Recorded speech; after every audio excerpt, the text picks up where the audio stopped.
today that is on the Blaze that is a terrifying vision of the end. Business Insider said, you know, we hear these grim predictions all the time, and normally we just kind of write them off. But this one is significant because who said it? Raoul Pal. He is he writes for the Global Macro Investor. It's a research publication for large and institutional investors.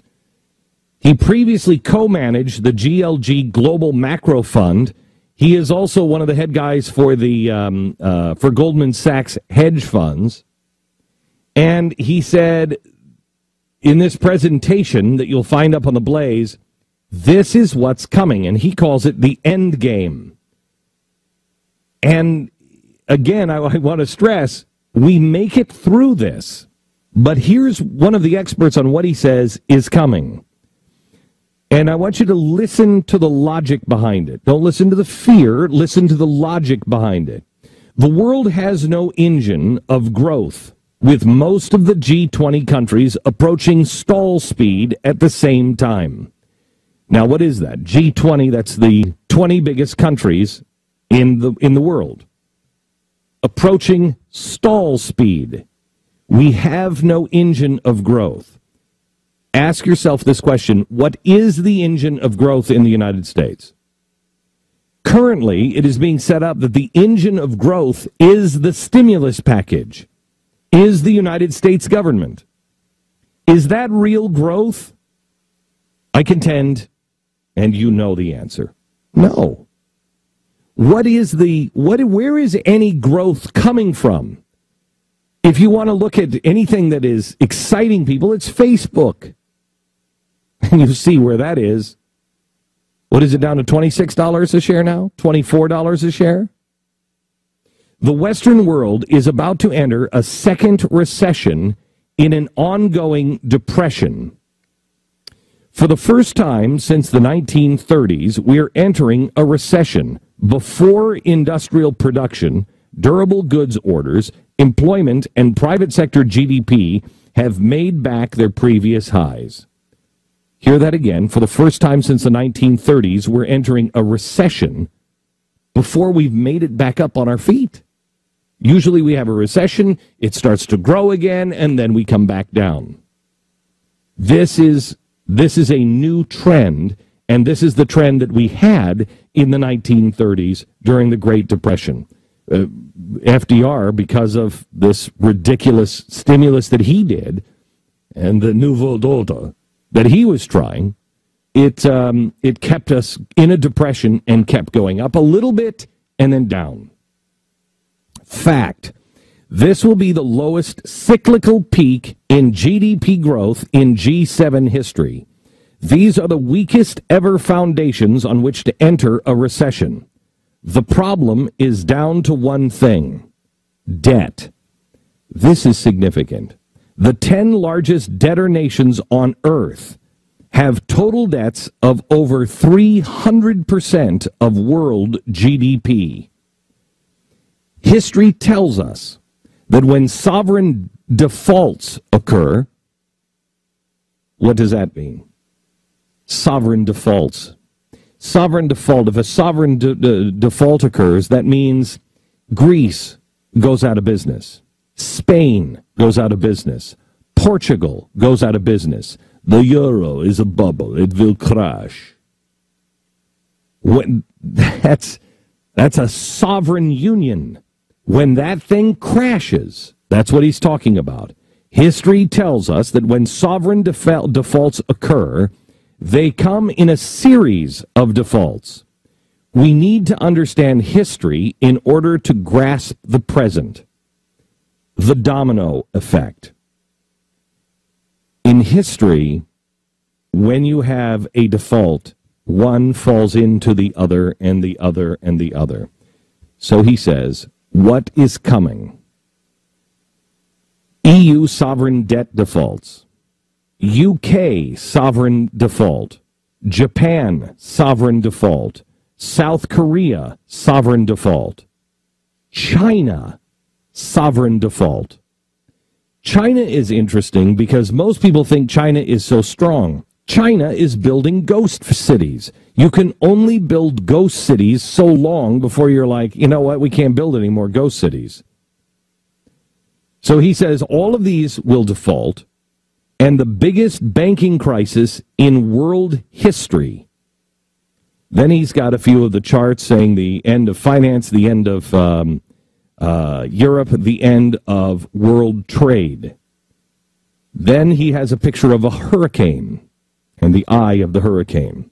He says, we are here. We don't know exactly what is to come, but we can all join the very few dots from where we are now to the collapse of the first major bank, with very limited room for government bailouts. Why is that? You remember when we spoke 4 years ago now, maybe almost close to 5? We said that there would come a time that these bailouts wouldn't work, that they would throw money at the system.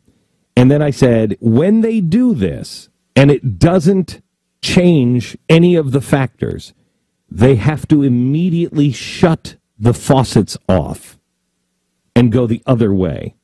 Otherwise, they'll continue to print too much money, they'll digitize too much money, they'll flood the market with too much money, and the engine will stall because you flooded it, or you will have a rocket ship on your hands, and you will have hyperinflation.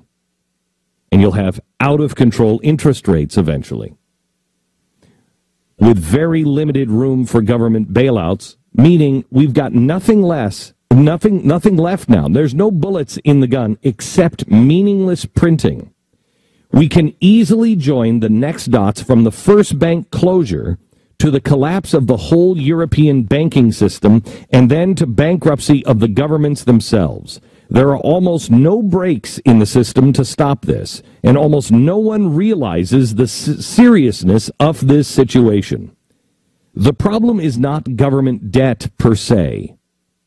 Listen carefully. The real problem is the 70 trillion in G10 debt. The top 10 governments around the world, the 70 trillion is the collateral for $700 trillion in derivatives. That number equates to 1,200% of global GDP and rests on very, very weak foundations. Again, this is a presentation put together by former hedge fund guy at Goldman Sachs, now is a writer, but also ran one of the big hedge funds over in the UK, and he is warning that you're in an endgame scenario now. From an EU crisis, one that George Soros said is coming in the next 3 months. From an EU crisis, we only have to join one dot for a UK crisis of equal magnitude. Imagine the UK defaulting. What do you think would happen to Japan and China? Would they not be next? And do you think that the U.S. would survive unscathed? This is the end of the fractional reserve banking system and of fiat money. It is the big reset. This is what we've been talking about for quite some time. The big reset. This is what George Soros has wanted. The big reset. Who is designing when the system has to be rebooted? Who are the players that are designing that? This is why when people say to you, what, George Soros, why would anybody want this to happen? Because if you know the reset is coming anyway, if you know it's unsustainable, then you want to be the one to design what the future looks like. Remember the Fabian socialist window.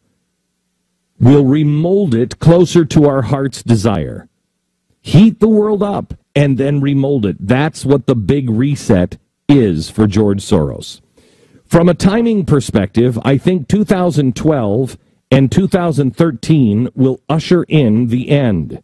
You have to understand that the global banking collapse and massive defaults would bring about the biggest economic shock the world has ever seen. There would be no trade finance, no shipping finance, no finance for farmers, no leasing, no bond market, no nothing. The markets are frankly at a terrifying point of realizing that there is nothing they can do, including quantitative easing, to prevent this collapse. The next phase, as Spain and Italy go, will to see nationalism of banks, the nationalization of banks, and the assumption of bank debts on government balance sheets. This is what we talked to you about on Friday. We have Timothy Geithner coming out and saying, the governments have to take this debt on. Then expect to be shut out of financial markets. Bonds will be stuck at 1% of the U.S., Germany, UK, and Japan for this phase. The whole bond market will be dead. That means nobody wants to invest in companies. Short selling on bonds will be banned. Short selling stocks will be banned. CDS banned. Short futures banned. Put options banned. All that will be left will be the dollar and gold. As defaults in governments and banks come to fruition, we risk a closure of the stock market entirely and a closure of the banking system as occurred in Argentina in 2001, Russia in 1998, and Brazil in 1999.